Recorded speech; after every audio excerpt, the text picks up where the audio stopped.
This is Levi with countertopepoxy.com. Thank you very much for tuning into our channel to watch another episode today. Be sure to like the video and subscribe to our channel. What we're going to be going over today is a wood grain pattern.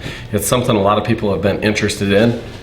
You can see a deglossed and a glossy version of what we've actually done on a small sample here. We're going to show you a little bigger piece today and just show you really how easy it is. A lot of what we do turns out looking pretty cool, and people think there's some kind of real magic going on or some real tricks. It's really just very basic things, understanding the product, and that's kind of what we're wanting to do with you guys today, is just explain what's happening with the product and why it's going to do that. And we're kind of wanting to cut that time in half, so you say, okay, if I want a wood grain look with these colors and these accents, this is how I get there.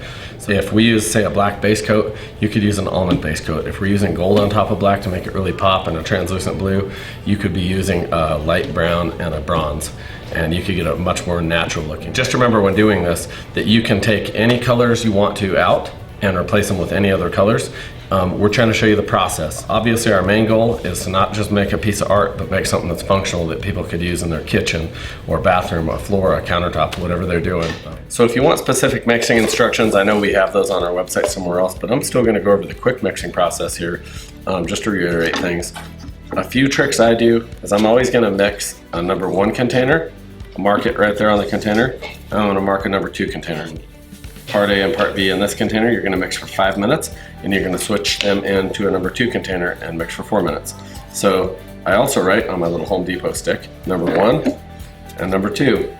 The reasoning behind this is not to add color in a bucket or anything else.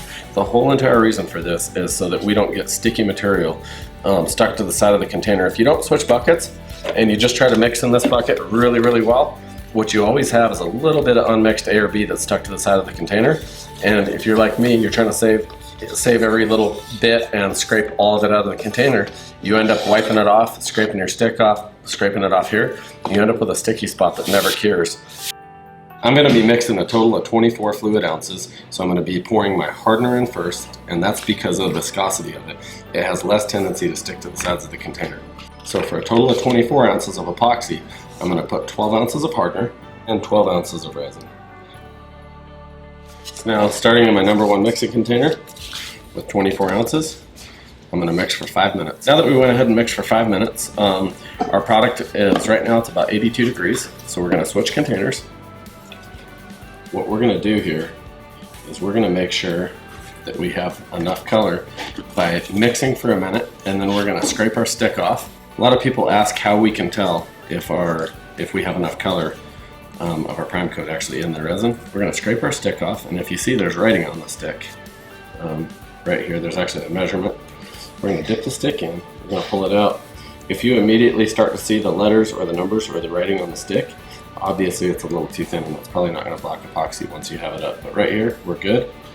There's a lot of different ways to apply this. The way I measured the square footage, and I put a little more than I need here. The best way that I found that I enjoy personally to apply this is with a foam roller. You can use V-notch squeegees, there's all kinds of ways to do it, but a foam roller is real simple and it's easy to also get the edges. A lot of people like to use a putty knife, but a putty knife makes it harder in an actual situation on a real countertop to get edging with. And I usually start trying to spread the product the length of the job, the countertop, the piece, whatever it is. And then just like a snowplow, I start pushing it over towards the edges, trying to get really good coverage. And if you notice, I'm stopping right before I hit my edge, so I'm not pushing a big pile of epoxy off that edge.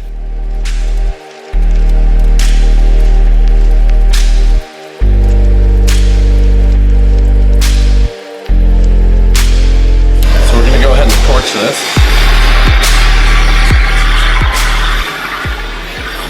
The heat from the torch really warms up, levels out the epoxy, helps it self-level. It also lets any little air bubbles that are trapped float to the surface.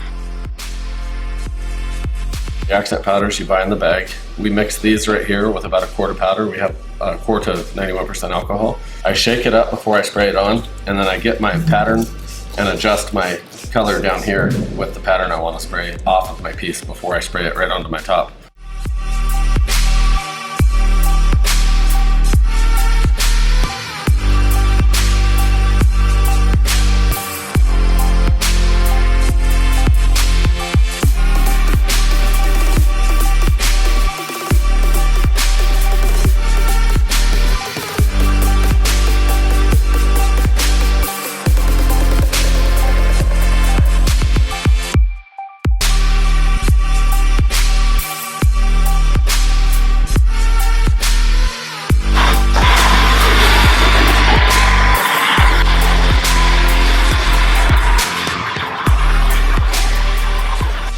Now, this is a standard V-notch squeegee. The problem people do is a lot of times they're going to use this little cheap trowel to do this.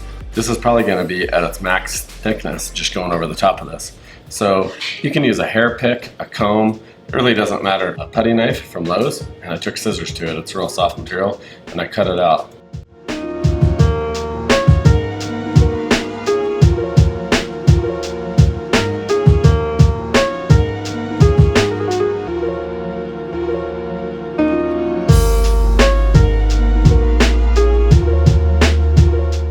So they can get some actual resin here, and they'll drip it off here so they have a nice little gold vein coming out of the black that tracks.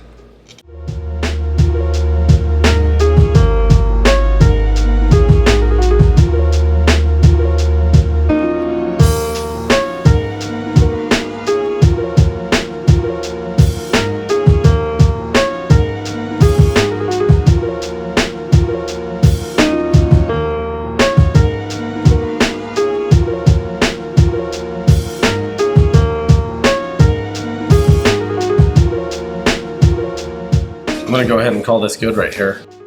Just remember, if you're in a kitchen and you're trying to do this, it's probably very difficult. If you have a 4-inch splash, you might want to remove those countertops and just build some simple MDF countertops. Call the office if you need any help with that. You guys might think a little differently depending on your skill level and what you want to see in your kitchen, but I'd probably keep my wood grain with the longest linear piece because I'm going to think how I'm going to even reach the countertop. Remember, if you have these questions, call the office at 970-639-9338, and don't forget to like the video, subscribe to the channel, and tune in again and check out what we're doing and call for any help. Thanks. Bye.